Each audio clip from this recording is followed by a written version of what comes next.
The council chamber on Apex Prime was massive, built to hold representatives from hundreds of different alien species. Admiral Kyle Bennett stood near the back wall, his hand resting on his sidearm out of habit. He watched Ambassador Lisa Grant approach the raised platform where the Galactic Council sat in judgment. Lisa looked small compared to the alien beings who controlled the galaxy. High Chancellor Vorn of the Krev Empire towered above her, his reptilian body covered in dark scales that gleamed under the chamber lights. To his right sat Councillor Thex of the Gen Collective, an insect creature with multiple eyes that tracked Lisa's every movement. On the left was Councillor Luxon, a being made of pure energy contained in a crystalline form. These three beings and their species had ruled the galaxy for thousands of years. Humanity had been part of the Galactic Council for only 20 years, and in that time they had never been treated as equals. Lisa activated her translation device and began speaking. Honorable Council members, I come before you today to request fair trade routes for human merchant vessels. Our colonies are growing, and we need access to the same shipping lanes that other species use. Currently, we're forced to take longer routes that cost us time and resources. High Chancellor Vorn made a dismissive gesture with one clawed hand. Ambassador Grant, your species has only been traveling space for a century. Other species have been using these routes for millennia. You cannot expect to simply walk in and demand equal access. We're not demanding anything, Lisa replied calmly. We're asking for fair treatment. We pay the same fees as everyone else. Why should we be restricted to inferior routes? Councillor Thex clicked his mandibles together, a sound that Lisa's translator interpreted as laughter. Because you are children playing at civilization. Your technology is primitive. Your ships are slow. You would only clog the major routes and slow down real commerce. Kyle felt his jaw tighten. He had heard this kind of talk for years, but it never got easier to stomach. The aliens treated humans like they were stupid kids who didn't deserve respect. Lisa took a deep breath and continued. Very well. If trade routes are too much to ask, then I request equal representation on the security committees. Human space borders three major powers. We deserve a voice in security decisions that affect our territory. Denied, Vorn said immediately. Security matters are too important to trust to newcomers. You lack the experience and wisdom to contribute meaningfully. Then what about our petition for expansion rights? Lisa's voice had an edge to it now. We have identified 17 uninhabited systems that we wish to colonize.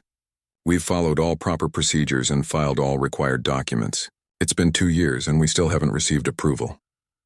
Councillor Luxon spoke for the first time, his voice like wind chimes. Those systems are being evaluated for potential use by more established species. Your expansion will be limited until the Council determines it is appropriate. Kyle saw Lisa's hands clench into fists at her sides. She was losing her patience and he couldn't blame her. Every reasonable request was met with rejection or delay. The Council had no intention of ever treating humanity fairly. I see, Lisa said quietly. So humanity is expected to pay full fees, follow all rules, and accept whatever treatment the Council decides we deserve. But we receive none of the benefits that other species enjoy. Does that about sum it up? You receive the benefit of protection, Vorn replied. The Council maintains peace in the galaxy. Without our oversight, your primitive species would have been conquered or destroyed long ago. You should be grateful. Before Lisa could respond, Councillor Thex spoke again. In fact, Ambassador, there is a matter we need to discuss regarding your merchant vessels. Several human ships were stopped in Gen territory last week. They had improper documentation. What do you mean improper documentation? Lisa asked. Our ships follow all Gen requirements. Apparently not, Thex said. The ships and their cargo have been seized. The crews are being held for questioning. Kyle stepped forward before he could stop himself. You arrested human citizens? On what charges? Thex's multiple eyes fixed on Kyle. I was not addressing you, military person. But since you ask, the charges are illegal entry into Gen space with contraband materials. What contraband?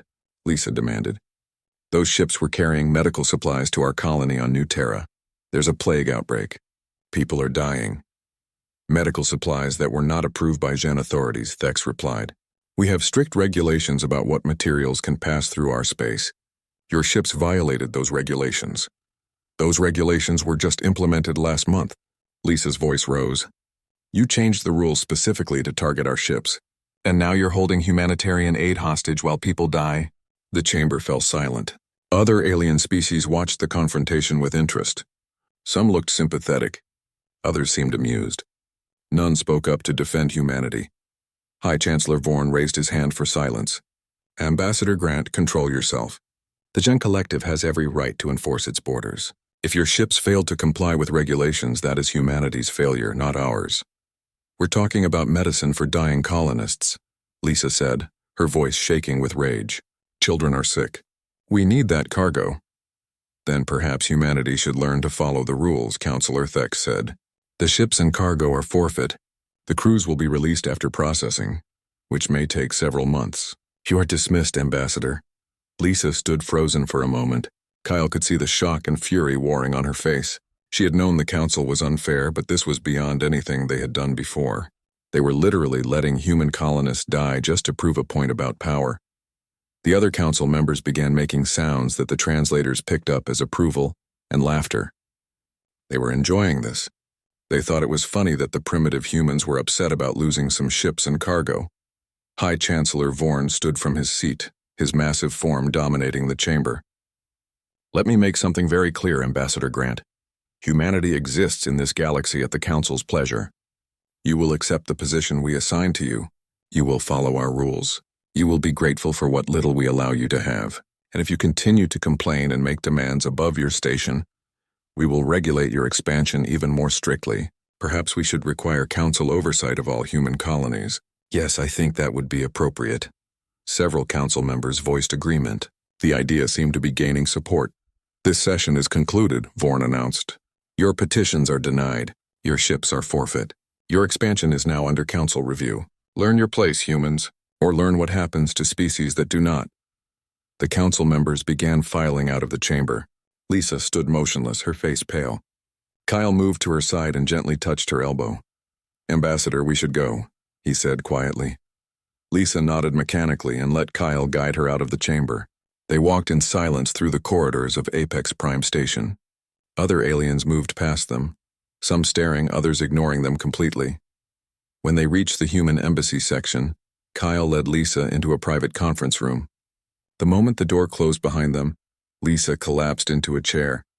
They're monsters, she whispered. We came here asking for basic fairness, and they're letting our people die just to humiliate us. Kyle sat across from her. I know. What are we supposed to do? We can't fight them. They have thousands of ships. We have dozens. We report this to Earth, Kyle said. We let the President and the military command decide how to respond. Lisa looked up at him. You think they'll want to fight? I think they'll want to do something. We can't just accept this. If we do, it will never stop. The Council will keep pushing until there's nothing left of human dignity or rights. They sat in silence for a moment. Then Lisa activated the quantum communicator that connected them directly to Earth. The signal would take a few minutes to reach the home planet. But soon they would be talking to President Helen Carter and Fleet Admiral Greg Murphy. Kyle thought about the laughing council members, about High Chancellor Vorn's smug face, about Counselor Thex casually announcing that humans would die because of bureaucratic rules. He thought about 20 years of insults and discrimination and being treated like children. Something was going to break. He could feel it. Humanity had been pushed and pushed and pushed. Eventually, people stopped bending and started pushing back. The communicator chimed. President Carter's face appeared on the screen along with Admiral Murphy's. They both looked serious. Ambassador Grant, the president said, we've been monitoring the council session. We heard everything. Tell us what you need. Lisa took a deep breath. Madam President, I need permission to withdraw from the Galactic Council. We need to leave before they do something even worse. President Carter nodded slowly. I think that can be arranged. Admiral Murphy, prepare the fleet. If we're leaving the council, we need to be ready for whatever comes next. Yes, Madam President, Murphy replied. If the council tries to force us back into line, what are our rules of engagement? President Carter's expression hardened. If they threaten our ships, colonies, or citizens, you have permission to defend them. By any means necessary. Kyle felt something shift in that moment. A line had been crossed. There. Fleet Admiral Greg Murphy stood on the bridge of the carrier ship Defiance and looked at the tactical display showing the entire human fleet. 32 capital ships, 200 destroyers, and countless smaller vessels were gathering near Earth. It looked impressive until you remembered that the Galactic Council had thousands of warships. Captain Ryan Peters stood next to him, studying the same display. Ryan was young for a captain, only 35, but he had earned his rank through skill and bravery in dozens of conflicts with pirates and raiders. "It doesn't look like enough," Ryan said quietly. "It never does," Greg replied, "but it's what we have. We need to make it count." A message came through from Earth. President Helen Carter had just finished her emergency meeting with the world government. The decision was final. Humanity was withdrawing from the Galactic Council immediately. Any attempt by Council forces to interfere with human activities would be treated as an act of war. Greg had 6 days before the Council's deadline expired. 6 days to prepare for a war that humanity might not be able to win. Commander Lisa Torres entered the bridge carrying a stack of data tablets. She was the best tactical officer in the fleet, able to see patterns and opportunities that others missed. "Admiral, I have the intelligence reports you requested," she said, handing him a tablet. "Council fleet movements over the past week. The Krev Empire is definitely mobilizing. They have at least 50 warships moving toward our border." "Just the Krev?" Greg asked. "So far, the Gen are watching and waiting. The Luxar haven't committed either way yet, but if shooting starts with the Krev, the others will probably join in." Ryan looked at the troop deployment maps. "We need to evacuate civilians from the border colonies. If the Krev attack there first, we won't be able to protect everyone." "Already in progress," Greg said. "But we can't abandon the colonies completely. If we run from the first threat, the Council will know we're weak." The doors opened again and Engineer Chief Maya Rodriguez walked in. She looked tired but excited. Maya had been working almost non-stop since the crisis began. "Admiral, I need to show you something," she said. "Come to the weapons lab." Greg and Ryan followed her down several decks to a secure laboratory. Inside, a team of engineers and scientists were working on what looked like new weapon systems. Maya led them to a large railgun mounted on a testing frame. "This is what we've been developing in secret for the past 5 years. We knew the Council would never accept us as equals, so we prepared." She activated a control panel, and the railgun powered up with a deep humming sound. "This weapon fires a solid projectile at nearly 10% the speed of light. It hits with enough force to punch through any shield system the Council uses, and because it's a physical object, not energy, their normal defenses don't work well against it." Ryan stared at the weapon. "How many of these do we have?" "We've installed them on 50 ships so far. We're working around the clock to install more. We also have new missiles with advanced AI guidance. They can think for themselves, adapt to enemy countermeasures." "Why didn't we deploy these before?" Greg asked. Maya's expression became serious. "Because deploying them would have revealed we were preparing for war. The Council would have attacked us immediately. We needed to wait until the moment was right." "And now the moment is here," Greg said. He turned to Ryan. "Captain Peters, I want you to take command of the first battle group. 12 destroyers, all equipped with these new weapons. Your mission is to test them against Council forces." "What's the target?" Ryan asked. Lisa Torres pulled up a star map. "Krev Supply Depot in the Delta sector. It supports 3 of their battle groups. If we destroy it, we cripple their operations in our region for months." "How defended is it?" Ryan wanted to know. "Moderately. Maybe a dozen patrol ships, orbital defense platforms, the usual." Lisa smiled slightly. "They're not expecting an attack. They think we're too afraid to strike first." "Then let's surprise them," Greg said. "Captain Peters, you leave in 6 hours. Hit them fast and hard, then get out before reinforcements arrive. Show the Council that humanity can bite back." Over the next several days, preparations continued across all human space. Colonial defense forces were activated. Civilian ships were retrofitted with weapons. Every settlement in space was preparing for siege conditions. Lieutenant Nathan Cross, the communications officer, coordinated with the colonies. Many were frightened. Some questioned whether fighting the Council was worth it, but most were angry and determined. 20 years of insults and discrimination had built up a lot of rage. Commander Jack Harrison led the special operations teams tasked with evacuating human civilians from Council territory. Thousands of humans lived on alien worlds, working as traders, teachers, scientists. They all needed to get out before they became hostages. Jack's team infiltrated the Krev homeworld using fake identification. They moved through the alien city, making contact with human residents and guiding them to hidden shuttle pads. The operation was dangerous. Krev security was everywhere, and they were actively looking for humans to detain. One extraction went wrong when Krev guards discovered a group of humans trying to board a shuttle. Jack and his team had to fight their way out, using stun weapons to avoid killing anyone but definitely making noise. They barely escaped, leaving behind 3 team members who were captured. Jack reported the failure to Admiral Murphy with a heavy heart. "We got most of them out, but we lost people. The Krev have hostages now," Greg nodded grimly. "I know, but we couldn't leave everyone behind. You did what you could." Meanwhile, Captain Ryan Peters was leading his battle group toward the Krev supply depot. His 12 destroyers moved through space using a new stealth system that masked their engine signatures. The Krev sensors were designed to detect traditional drives, not the modified systems humanity had developed. The destroyers approached the depot without being noticed. Ryan watched the target grow larger on his screens. He could see Krev patrol ships moving in predictable patterns, clearly not expecting trouble. "All ships, this is Captain Peters," he said over the comm. "Weapons free on my mark. Hit them fast, hit them hard. We're showing the galaxy that humans fight back." The destroyers opened fire simultaneously. Railgun rounds traveling at incredible speeds tore into the supply depot before the Krev even knew they were under attack. The depot's shields collapsed under the assault. Secondary explosions rippled across its structure as fuel and ammunition stores detonated. Krev patrol ships tried to respond, but they were confused and disorganized. Human destroyers attacked them with precision, each ship focusing on a single target until it was destroyed. The new weapons were devastatingly effective. Krev vessels that had seemed so powerful were torn apart like paper. In less than 10 minutes, the battle was over. The supply depot was a burning wreck. All 12 Krev patrol ships were destroyed or disabled.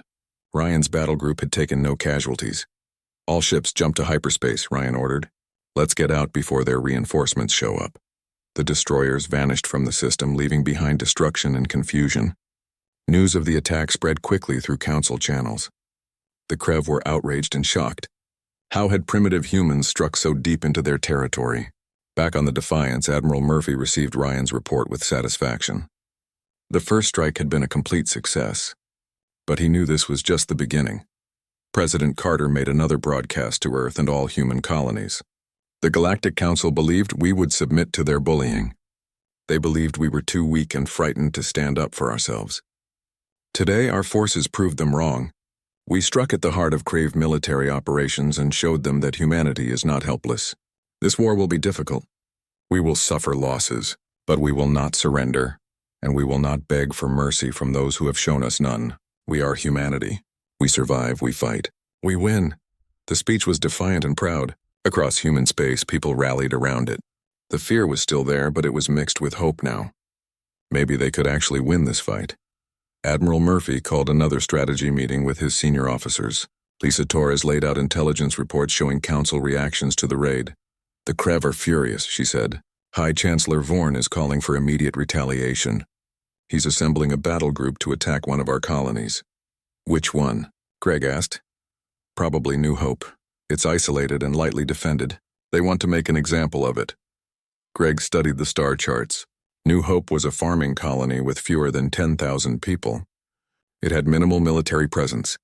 If the Krev attacked it with a full battle group, the colonists wouldn't stand a chance unless the Krev walked into a trap. "Lisa, I want you to coordinate with the Colonial Defense Forces at New Hope. Evacuate all civilians to the underground shelters. Then I want mines placed in orbit, hidden among the debris field. Make it look like a normal, undefended colony." Lisa smiled. "You're going to ambush them." "Exactly. They think they're going to terrorize helpless civilians. Instead, they're going to find a fight." Greg turned to Ryan. "Captain Peters, your battle group performed perfectly. Ready for another mission?" "Always, Admiral." "Good, because you're going to New Hope. You'll hide your ships in the asteroid field near the planet. When the Krev arrive, let them commit to..." The war was 3 weeks old and humanity was winning battles it had no right to win. Admiral Greg Murphy stood in the war room on Earth, surrounded by holographic displays showing every human ship and colony. Green markers indicated victories. Red markers showed losses. There were far more green than red, but Greg knew that could change quickly. Captain Ryan Peters walked into the room, his uniform showing signs of wear. He had been in almost constant combat since the war began, leading raids deep into enemy territory. Admiral, we just got intelligence from Commander Harrison's network, Ryan said. The Luxar Commonwealth is joining the war. They're sending ships to support the Kreven Gen. Greg felt his stomach tighten. The Luxar were the most technologically advanced species in the galaxy. Their ships could phase through solid matter. Their weapons could disrupt molecular bonds. Fighting them would be completely different from fighting the Krev or Gen. How many ships? Greg asked. At least 30 warships are already moving toward our space. More are being mobilized. Greg turned to Commander Lisa Torres, who was studying the tactical displays. Lisa, what do we know about Luxar combat capabilities? Not much, she admitted. They rarely fight anyone. Most species surrender rather than face them. But from what we've gathered, their phasing ability makes them nearly impossible to hit with conventional weapons. Energy weapons pass right through them when they're phased. And our railguns? Ryan asked. Physical projectiles might work better, but we won't know until we face them in combat. Greg made a decision. Captain Peters, I want you to take a reconnaissance force into Luxar border territory. Find one of their patrols and engage them. We need to know what we're up against before they attack our colonies. Ryan nodded. How deep should we go? As deep as necessary. But be careful. We need you to come back with information. 2 days later, Ryan led the Defiance and 4 escort destroyers into Luxar space. The region looked different from Krev or Xen territory. The stars seemed brighter here, and strange energy patterns danced across his sensors. Lieutenant Nathan Cross monitored communications. Captain, I'm picking up a Luxar patrol.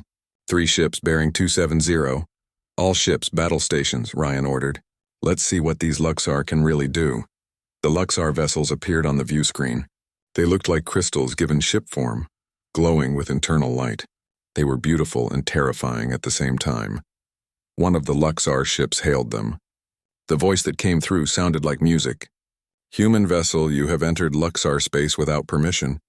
Withdraw immediately or face destruction. This is Captain Ryan Peters of the Human Space Navy. We're here to send a message. Humanity will not be pushed around anymore. Then you have chosen death, the Luxar responded. The 3 Luxar ships attacked. Their weapons fired beams of pure energy that should have torn through the Defiance's shields. But at the last moment, the beams seemed to shift and pass around the ship. The Luxar were so confident they hadn't even aimed properly. Return fire, Ryan shouted. The Defiance and its escorts unleashed their railguns. The solid projectiles streaked toward the Luxar ships. The enemy vessels began to phase, becoming translucent. Most of the projectiles passed harmlessly through them, but not all. One round struck a Luxar ship that hadn't phased quickly enough. The impact tore through its crystalline hull and the ship shattered into fragments. The other 2 Luxar ships seemed shocked. They had never faced an enemy that could hurt them. They became more cautious, using their phasing ability defensively instead of arrogantly. Commander Lisa Torres, stationed at the tactical console, watched the enemy patterns. Captain, they phase for exactly 3 seconds at a time, then they solidify for 2 seconds before they can phase again. There's a rhythm to it. Can we exploit that? Ryan asked. If we time our shots for when they solidify, yes. Ryan gave the order and the human gunners adjusted their firing patterns. They waited for the Luxar ships to become solid, then fired concentrated bursts. It required incredible precision and timing. One more Luxar ship was hit, this time more seriously. It began to list as systems failed. The 3rd Luxar vessel decided retreat was better than dying to prove a point. It jumped to hyperspace, abandoning its damaged companion. Ryan wanted to pursue, but he had his information. The Luxar could be beaten. They were powerful but also overconfident. They had never faced an enemy that could challenge them, so their tactics were predictable. The Defiance and its escorts jumped back to human space. Ryan personally delivered his report to Admiral Murphy. They can be defeated, Ryan said, but we need weapons that fire faster, in patterns that cover multiple possible positions. The phasing gives them an advantage, but it's not invincible. Engineer Maya Rodriguez was called to the meeting. She listened to Ryan's report and immediately started sketching designs. I can modify our railgun systems to fire in spread patterns. It will reduce the power of each individual shot, but it will be harder for them to dodge. How long? Greg asked. 2 weeks to retrofit the fleet. You have 1 week, Greg said. The Luxar won't wait for us to be ready. Meanwhile, Commander Jack Harrison was conducting operations behind enemy lines. His Special Forces team had successfully sabotaged 3 Gen military installations and stolen intelligence data from a Krev command center. But not all missions went smoothly. Lieutenant Amy Richardson led a team that infiltrated a Krev weapons factory. They planted explosives throughout the facility and were escaping when Krev security discovered them. A firefight erupted in the factory corridors. Amy's team fought their way toward their extraction point, but Krev soldiers kept appearing from every direction. One of her team members, Sergeant Paul Turner, took a hit and went down. Amy refused to leave him behind. She dragged Paul toward the exit while her other soldiers provided covering fire. The explosives detonated right on schedule, tearing the factory apart. The team barely made it to their ship before the entire structure collapsed. Paul survived but was badly wounded. Amy visited him in the medical bay after they returned to base. "You shouldn't have come back for me," Paul said weakly. "That's not how we do things," Amy replied. "We don't leave people behind, ever." News of these raids was spreading across the galaxy. Minor species that were part of the Galactic Council, but had always been treated as second-class members, started paying attention. Ambassador Lisa Grant, working from a secure location, reached out to representatives from these species. She met secretly with delegates from the Delmar, a peaceful species that the Council often ignored. The Delmar representative, a being named Kelvin, listened as Lisa explained humanity's position. "We're not fighting for conquest or power," Lisa said. "We're fighting for the right to exist as equals. The Council treats you the same way they treat us. Always taking, never giving. Always making demands, never listening." Kelvin was quiet for a long moment. "What are you asking from us?" "Stay neutral. Don't send ships to fight for the Council. If you can't help us, at least don't help them. And if the Council discovers we're in contact with you, then maybe it's time to ask yourself why you're more afraid of your own government than you are of supposed enemies." Kelvin agreed to take the message back to his people. Lisa had similar conversations with representatives from the Tauran and Keltar species. The results were mixed, but she was planting seeds of doubt about the Council's authority. Back in human space, the war continued to escalate. The Council launched attacks on smaller human outposts trying to find weak points. Captain Nicole Sanders defended a mining station against a Zhen raiding party, destroying 4 enemy ships. Other human commanders won similar victories, but losses were mounting too. The destroyer Ranger was ambushed by Krev forces and destroyed with all hands. A transport convoy was attacked, and 200 civilian crew members were killed. Every victory came with a cost. Admiral Murphy received a priority message from Earth. President Helen Carter wanted a status report on the war effort. Greg compiled all the data and prepared his assessment.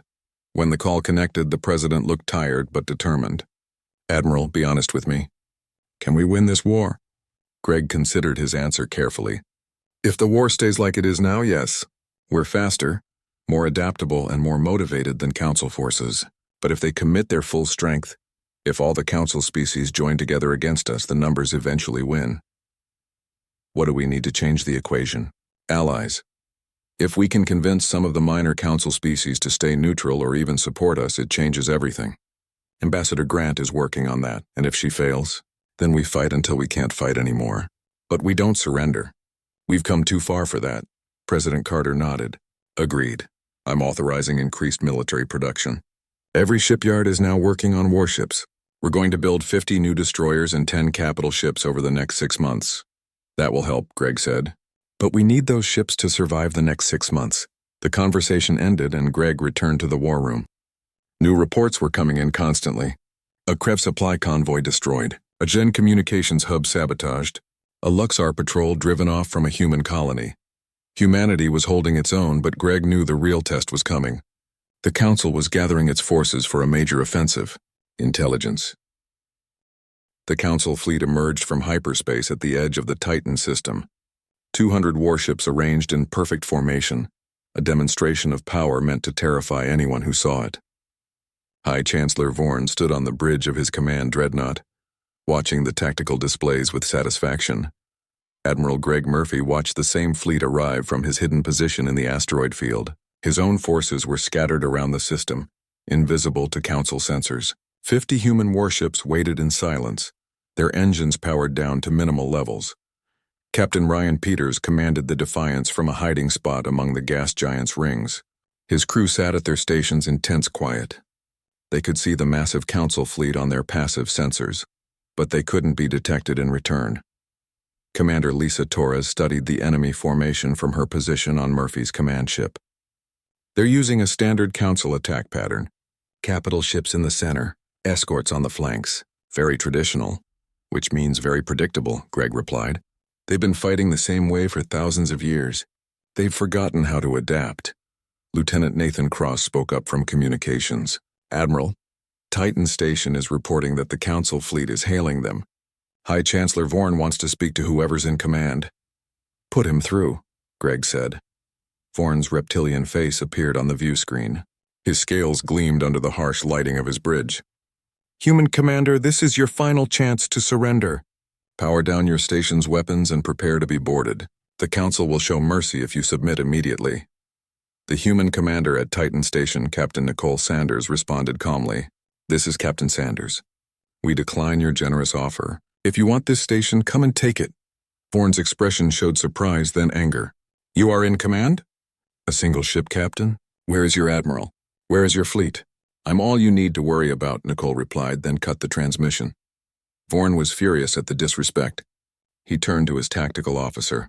All ships advance. Destroy the station and everything defending it.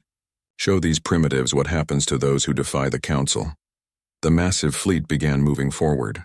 Titan Station appeared to have only a handful of defenders, exactly as Council intelligence had reported. It looked like an easy target. Greg watched the Council ships commit fully to their attack. They were entering the engagement zone, passing the invisible markers where his hidden forces waited. A few more minutes and they would be exactly where he wanted them. All ships prepare to engage, he transmitted on an encrypted channel. On my mark. The Council fleet closed to weapons range of Titan Station and opened fire. Energy beams lanced through space, striking the station's shields. The defenders returned fire, but they were clearly outnumbered.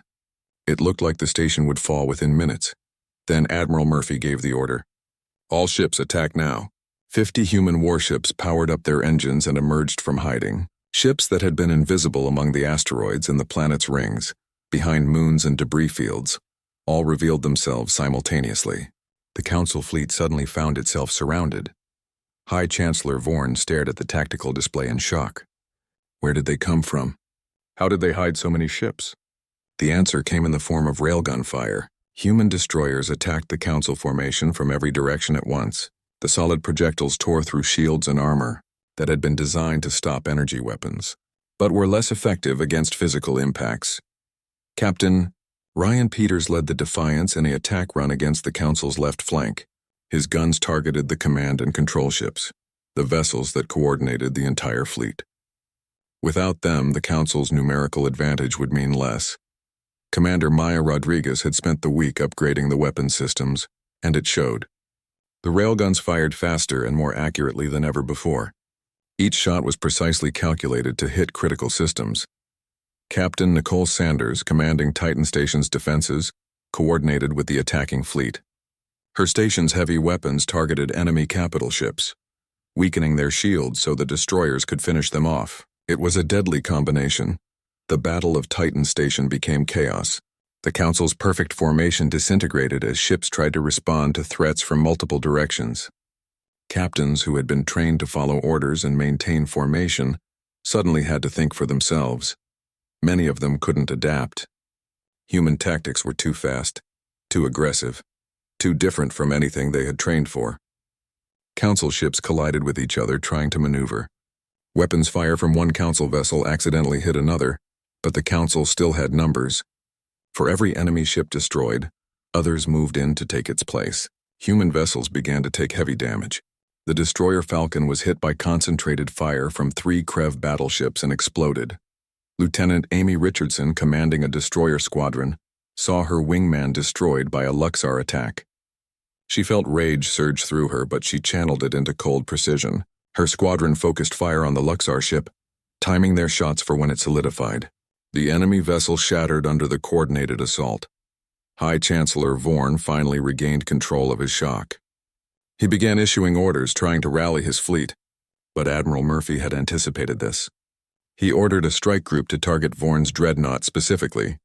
Captain Ryan Peters took the assignment personally. The Defiance and 4 escort destroyers broke from the main battle and accelerated toward Vorn's command ship. The enemy dreadnought was massive, more than 10 times the size of the Defiance, with weapons that could destroy a destroyer with a single hit. But it was also slow and built for intimidation rather than maneuverability. Ryan brought his ships in fast and low, under the dreadnought's main guns. His destroyers fired their railguns at close range, targeting the ship's engine section. The dreadnought's shields failed under the concentrated bombardment. Railgun rounds punched through its armor and into critical systems. Secondary explosions rippled across its hull. The mighty command ship, the symbol of council power, began to lose power. On the bridge, High Chancellor Vorn watched in horror as systems failed around him. "This is impossible. A handful of primitive ships cannot defeat a council dreadnought." But they were doing exactly that. Vorn's tactical officer grabbed his arm. "Chancellor, we must evacuate. The reactor is going critical." Vorn wanted to refuse, wanted to go down with his ship rather than admit defeat. But survival instinct won out. He abandoned his command post and fled to an escape pod. The dreadnought exploded minutes later. The blast was visible across the entire battle space. Council ships that had been fighting with determination suddenly lost their will. Their supreme leader had been forced to flee. His flagship was destroyed. The narrative of council invincibility was shattered. Some council captains continued fighting out of duty or stubbornness. Others began to retreat. The Luxar, seeing their Krev and Gen allies faltering, made the decision to withdraw first. Their crystalline ships jumped to hyperspace without even attempting to help their supposed allies. The Gen followed soon after. Only the Krev continued fighting, but now they were outnumbered and demoralized. Admiral Murphy pressed the advantage, ordering his ships to pursue the retreating enemies. Captain Nicole Sanders led a group of destroyers that caught a Krev battle group trying to escape. Her ships attacked from multiple angles, destroying 3 enemy vessels before the others managed to jump to hyperspace. The Battle of Titan Station lasted 4 hours. When it was over, the space around the station was littered with debris from more than 70 destroyed council ships. Human losses were significant too. 18 ships destroyed, dozens more damaged. But they had won. Admiral Murphy surveyed the battlefield from his command ship. He felt no satisfaction, only exhaustion. They had won this battle, but at what cost? Thousands of people on both sides were dead. The war was escalating beyond anything he had hoped for. President Helen Carter contacted him from Earth. "Admiral, congratulations on your victory. The entire planet is celebrating." "Thank you, Madam President," Greg replied. "But we need to be realistic. We bloodied the Council, but they still have vast reserves. This war is far from over, I understand. But you've proven something important today. You've proven that humanity can stand against the galaxy's most powerful forces. That matters." News of the battle spread across the galaxy within hours. Ambassador Lisa Grant, still working to build support among minor Council species, found her job suddenly much easier. Species that had been afraid to oppose the Council now reconsidered their position. The Delmar representative, Kelvin, sent a secret message to Lisa. "Your people have shown remarkable courage. The Delmar Council has voted to remain neutral in this conflict. We will not send ships to fight for either side." It was a small victory, but an important one. Other species sent similar messages. The Council's authority was eroding, but on the Krev homeworld the reaction was very different. High Chancellor Vorn, humiliated by his defeat, called an emergency meeting of the remaining Council members. His appearance had changed. The confidence and arrogance were gone, replaced by cold fury. "The humans have made a mockery of us," Vorn said. "They have destroyed our fleet, embarrassed our leaders, and encouraged rebellion." The Sol system became a fortress. Every day brought new ships returning from distant colonies, every available vessel converging on humanity's homeworld. Admiral Greg Murphy watched the defensive preparations from the orbital station above Earth and tried not to think about the odds they faced. Captain Ryan Peters stood beside him, looking at the tactical displays. 150 combat-ready ships, against 500 Council vessels. Not good odds. "We've beaten worse," Greg said, though he didn't quite believe it himself. Engineer Maya Rodriguez entered the command center carrying data tablets. She looked exhausted. Her team had been working nonstop for weeks, installing new weapons and upgrading existing ones. "Admiral, we've finished installing the anti-Luxar weapons on 30 ships," she reported. It's not enough to cover the whole fleet, but it's something. We've also activated Project Ragnarok. Greg nodded. Project Ragnarok was a series of orbital weapons platforms around Earth. Massive railguns that could fire across the entire system. They were meant as a last resort defense, but he was activating them early. How many platforms are operational? He asked. 12. Each one can fire once every 30 seconds with enough force to cripple a capital ship. They're fixed positions so the enemy can target them, but they'll do damage before they go down. Captain Nicole Sanders arrived with her squadron commanders. She had been coordinating the outer defense perimeter, 40 destroyers positioned to slow the enemy advance. My ships are in position, she reported. We'll engage them as far out as possible and fall back in stages. Make them pay for every meter of space. Greg appreciated her confidence, but he knew her destroyers would take heavy casualties. The outer defense line was essentially a sacrifice to buy time for the main fleet. President Helen Carter appeared on the view screen, addressing the fleet and the planet below. People of Earth, the Council is bringing everything they have against us. They want to break our spirit. They want to prove that humanity should have stayed subservient. But we've never been good at doing what others tell us to do. She paused, letting her words sink in. Our ancestors looked up at these stars and dreamed of walking among them. We made that dream real through courage and determination. Now we stand at the edge of extinction or the dawn of our greatest triumph. I know which future I choose. Stand with me. Stand for Earth. Stand for humanity. The speech was broadcast across the planet. Billions of people watched and waited. Evacuation ships stood ready to take civilians to the outer colonies if Earth fell. But most people refused to leave. This was their home. They would face whatever came. Commander Jack Harrison had a different mission. He led Special Forces teams preparing evacuation plans for the government and essential personnel. No one talked about it openly, but everyone knew the contingency existed. Lieutenant Amy Richardson checked her destroyer systems for the 5th time that hour. She was part of the outer defense line, which meant she would be in the first wave of fighting. Her crew was young and scared, but they trusted her to get them through. Listen up, she told them over the ship's intercom. The Council thinks we're going to break. They think we'll run when we see their fleet. Let's show them what humans do when someone threatens our home. We fight, and we make them regret ever looking our way. The wait was agonizing. Days passed with nothing but preparation and anticipation. Then Commander Lisa Torres picked up the first sensor readings. The Council fleet was approaching. Admiral, they're here, Lisa said quietly. 512 ships. Krev, Gen, and Luxar, plus support vessels from a dozen minor species. It's everything they have. Greg felt his stomach tighten. The numbers were even worse than intelligence had predicted. But there was no turning back now. All ships, battle stations. This is not a drill. Prepare to defend Earth. The Council fleet emerged from hyperspace at the edge of the Sol system. High Chancellor Vorn commanded from a new flagship, determined to personally oversee humanity's destruction. He broadcast a message to Earth before beginning his attack. Humanity, you have fought bravely but foolishly. You cannot win this war. Surrender now, and some of you may survive as laborers and servants. Continue to resist, and we will show no mercy to your world. President Carter's response was brief. Come and try to take it. The Battle of Earth began. Captain Nicole Sanders' outer defense line engaged the advancing Council fleet first.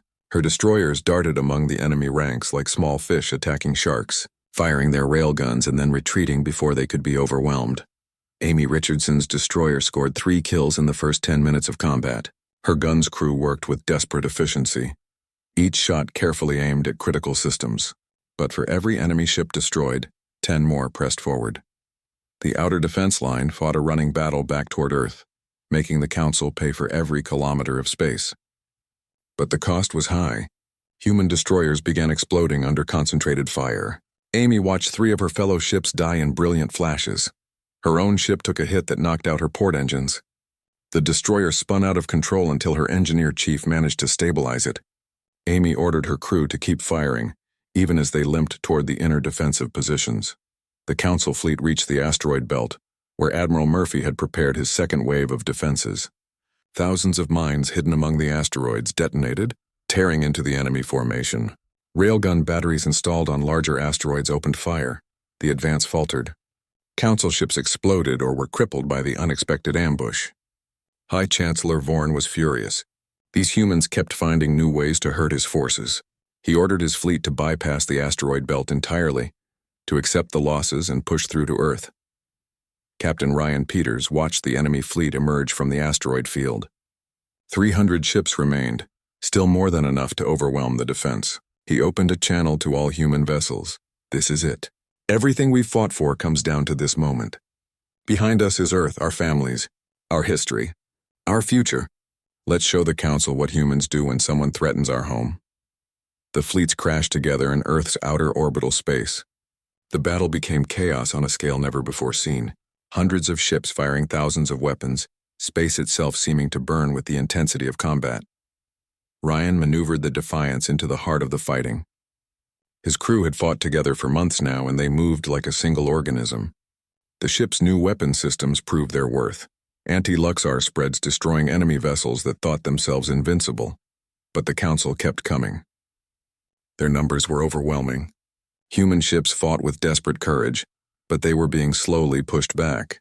The defensive line started to buckle. On Earth, people watched the battle unfolding above their heads. They saw the flashes of weapon fire, the explosions marking where ships died. Children cried. Adults prayed. Everyone knew that their fate was being decided in the darkness above. Admiral Murphy made the hardest decision of his life. He activated Project Ragnarok. The 12 orbital weapons platforms around Earth powered up, their massive railguns charging with enough energy to split a moon. The platforms fired. Railgun rounds the size of buildings traveled at incredible velocities, each one carrying the destructive force of a nuclear weapon. They tore through the Council fleet like a hot knife through butter. Dozens of enemy ships simply ceased to exist. High Chancellor Vorn watched his fleet take catastrophic damage. Focus all fire on those platforms. Destroy them now. Council ships turned their weapons on the orbital platforms. The platforms fought back, but they were stationary targets. One by one, they were destroyed. But not before they had taken a terrible toll on the enemy. The battle raged on. Human ships were falling in greater numbers now. The destroyer Ranger exploded. The cruiser Valiant was cut in half by Luxar weapons.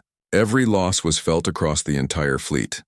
Captain Nicole Sanders, her ship barely holding together, led one more attack run against a Krev battle group. Her shields were gone, her weapons were failing, but she refused to retreat. Her railguns fired until the barrels melted, destroying 2 more enemy ships before her destroyer finally died. Admiral Murphy watched the tactical display and saw the inevitable. They were losing. In another hour, maybe less, the Council fleet would break through to Earth itself. Billions would die. Then something impossible happened. New ships emerged from hyperspace on the Council's flank. But these weren't human vessels. They were ships from the Delmar species, the Tauren, the Keltar, minor Council species that were supposed to be loyal, were attacking the Council fleet. The Delmar commander broadcast a message on open channels. You let our world starve while you hoarded resources for your war. Humanity fed us when you would not. We choose to stand with those who showed us kindness over those who showed us only neglect. 45 Allied ships attacked the Council fleet from behind. It wasn't enough to change the numbers significantly, but it changed everything else.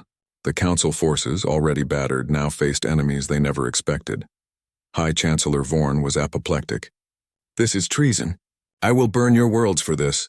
But his threats were empty. His fleet was in chaos. Admiral Murphy seized the moment and ordered a full counterattack. Human ships that had been... 3 days after the Battle of Earth, the galaxy was still reeling from what had happened. Ambassador Lisa Grant sat in her office reading messages from dozens of species, all asking the same basic question: what happens now? The Galactic Council was in shambles. High Chancellor Vorn had fled Earth in disgrace for the 2nd time. Councillor Luxon had withdrawn the Luxar Commonwealth from the war entirely. Only the Krev and Gen remained committed to fighting, but even they were facing internal dissent. Lisa received a priority message from Admiral Greg Murphy. Ambassador, we have a situation. 15 species have formally requested negotiations with us. They want to discuss leaving the Council and forming a new alliance. Lisa felt hope surge through her exhaustion. 15? That's more than I expected. It gets better. Another 20 species have declared neutrality. They're refusing to send any more ships to fight for the Council. Vorn's authority is collapsing. This was the moment Lisa had been working toward. She immediately began coordinating with President Helen Carter about humanity's position. They drafted terms that were simple and fair: equal representation for all species regardless of military power. No more council bullying. No more taking without giving. Meanwhile, on the Krev homeworld, High Chancellor Vorn was discovering that defeat had consequences. A group of Krev military leaders, led by General Karth, demanded an audience with him. Karth was a decorated officer who had served the Empire for decades. "Chancellor, we need to discuss ending this war," Karth said bluntly. "We've lost hundreds of ships and thousands of soldiers." "For what? To punish humans for wanting respect?" Vorn's eyes narrowed. "We fight because the Council's authority must be maintained. If we let humanity defy us, others will follow." "Others are already following," Karth replied. 15 species have left the Council. 20 more refuse to fight. Your war has destroyed the very thing you claim to protect." "I will not surrender to primitives," Vorn said coldly, "and I will not tolerate dissent from my own officers." "You are dismissed, General." Karth left the meeting convinced that Vorn would never end the war on his own. The Chancellor's pride would not allow him to admit defeat. If peace was to come, it would have to come another way. Back in human space, Admiral Murphy was dealing with the aftermath of Earth's defense. The casualty lists were heartbreaking. Captain Nicole Sanders had died defending the outer perimeter. 18 ships were complete losses. Thousands of families received the news that their loved ones were never coming home. Captain Ryan Peters stood at a memorial service for the fallen. He read names of crew members from the Defiance who had died in the battle. Each name was a person he had known, served with, laughed with. The weight of command felt crushing. Engineer Maya Rodriguez approached him after the service. "Captain, I know this is hard, but we saved Earth. They died for something that mattered." "I know," Ryan said quietly, "but knowing doesn't make it easier." Maya hesitated, then spoke again. "I have news.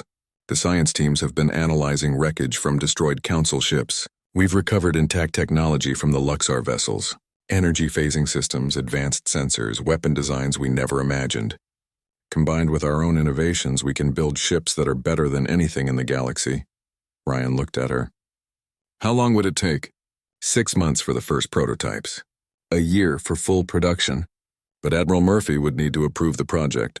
"Show him your plans. If this war continues, we'll need every advantage we can get." While human forces rebuilt and mourned, Commander Jack Harrison was conducting operations behind enemy lines. His intelligence network had made contact with General Karth's dissidents on the Krev homeworld. Karth was organizing a resistance movement against Vorn's leadership. Lieutenant Amy Richardson, who had survived the Battle of Earth with her destroyer barely intact, volunteered to lead a mission into Krev territory. Her team would smuggle weapons and supplies to Karth's forces. "This is risky," Jack warned her. "If you're caught, Vorn will execute you publicly." "Then I won't get caught," Amy replied. "Besides, if we can help end this war from the inside, it's worth the risk." Amy and her team used a captured Krev transport to infiltrate the homeworld. They disguised themselves as traders and made contact with Karth's people in a crowded marketplace. The exchange was tense, with Krev security patrols everywhere. General Karth met with Amy personally in a hidden location. "Your weapons will help, but we need more than guns. We need proof that Vorn is leading our empire to destruction. Evidence we can show to other military leaders." "What kind of evidence?" Amy asked. "Communications, battle reports, anything showing the true costs of this war. Vorn has been hiding the losses from the public. If we can expose his lies, we can turn the military against him." Amy promised to help. She contacted Commander Harrison, who began working with human intelligence to compile data on Council losses. The information was damaging. In 6 months of war, the Council had lost over 400 warships and suffered hundreds of thousands of casualties. All for nothing but Vorn's pride. 1 month after the Battle of Earth, Ambassador Lisa Grant hosted the first meeting of what would become the Free Species Alliance. Representatives from 15 species gathered at a neutral location to discuss forming a new galactic organization. Lisa stood before them and spoke plainly. The Galactic Council failed because it was built on inequality. The strong dominated the weak. The old ignored the new. We have a chance to do something different. To build an alliance where every species has an equal voice. A representative from the Delmar species spoke up. "Humanity has military strength now. How do we know you won't become the new council? Trading one master for another? It was a fair question, Lisa answered honestly. You don't know. You have to trust us. But I can tell you this. Humanity fought this war because we were tired of being treated as inferiors. We understand what it's like to be dismissed and ignored. We won't do that to others. The discussion continued for hours. Finally, they drafted a charter for the Free Species Alliance. The key principle was simple. All member species would have equal representation regardless of size or military power. Decisions would be made by majority vote, not by whoever had the biggest fleet. Lisa was elected as the first chairperson of the alliance. It was a position she never wanted but accepted out of duty. Someone had to lead this new organization, and she understood both humanity and alien cultures better than most. News of the Free Species Alliance spread across the galaxy. More species requested to join. The Tauran, the Keltar, and eventually 32 species total became founding members. It was still a fraction of the old council's membership, but it represented something important. Hope for change. High Chancellor Vorn watched his power crumble. The council that had ruled for millennia was dissolving. Only the Krev and Jen remained truly loyal, and even they were wavering. Vorn called an emergency meeting with Councillor Thex. We need to act decisively, Vorn said. One more major attack. One more victory to prove that the council is still strong. Thex clicked his mandibles nervously. What target? We've already failed twice to destroy Earth. Our fleet is depleted. Our allies have abandoned us. Not Earth, the Free Species Alliance. We attack their meeting place, destroy their leadership, show the galaxy that defying the council leads to destruction. Thex considered this. It might work. Or it might turn the entire galaxy against us permanently. The galaxy is already against us, Vorn replied. We have nothing left to lose. Commander Lisa Torres intercepted communications about the planned attack. She immediately alerted Admiral Murphy and Ambassador Grant. The council was planning to strike at the Free Species Alliance headquarters with everything they had. Left Greg Murphy assembled his senior staff to plan a response. We need to defend the Alliance. If we let the council destroy it, we lose all the progress we've made. Captain Ryan Peters volunteered to lead the defense. My battle group can be there in 2 days. We'll set up a defensive perimeter. The council might bring 100 ships or more, Greg warned. You'll be outnumbered again. Story of my life, Ryan said with a tired smile. But we've beaten worse odds before. The human fleet moved to defend the Free Species Alliance headquarters. Ryan positioned his ships carefully, learning from the tactics that worked at Titan and Earth. He prepared ambush positions, coordinated with allied species who contributed their own vessels, and waited for the council to arrive. General Karth, leading the Krev resistance, received intelligence about Vorn's attack plan. He made his decision. It was time to act. He contacted Commander Harrison and offered a deal. If humanity can ensure that Vorn faces justice for his crimes, the Krev military will support removing him from power. We're tired of following a leader who has brought us nothing but defeat and shame. Jack Harrison brought the offer to Admiral Murphy and President Carter. They discussed it carefully. Supporting a military coup in an alien government was risky and complicated. But if it ended the war and brought peace, it was worth considering. Tell General Karth we agree, President Carter said. If he can remove Vorn from power, humanity will ensure he faces a fair trial for war crimes. We'll work with the Krev people to establish a new government. The pieces were moving into place. The Council's final attack was... The Council fleet arrived at the Free Species Alliance headquarters with 80 warships, the largest force High Chancellor Vorn could still command. But it was a shadow of the mighty armada that had once ruled the galaxy. Many of these ships showed battle damage that had never been fully repaired. Their crews were exhausted, demoralized from constant defeats. Captain Ryan Peters watched them approach from his position commanding the defensive fleet. He had 60 human ships and another 40 vessels from allied species. For once, the numbers were almost even. They looked tired, Commander Lisa Torres observed from the tactical station. Like they don't want to be here. Can't blame them, Ryan said. They've been fighting a losing war for months. But desperate enemies are dangerous. Don't underestimate them. High Chancellor Vorn broadcast a message to the defenders. His voice was different from the arrogant tone he had used before. Now he sounded angry and desperate. You have torn apart an order that existed for thousands of years. You have destroyed the peace and stability the Council provided. Today you will pay for that destruction. No mercy, no surrender. Only justice. Ryan wanted to respond but decided against it. Words didn't matter anymore. Only actions would decide this fight. The two fleets clashed in the space around the Alliance headquarters. Human destroyers moved with practiced precision, their tactics refined through months of constant combat. Allied ships supported them, learning from human examples and adding their own strengths.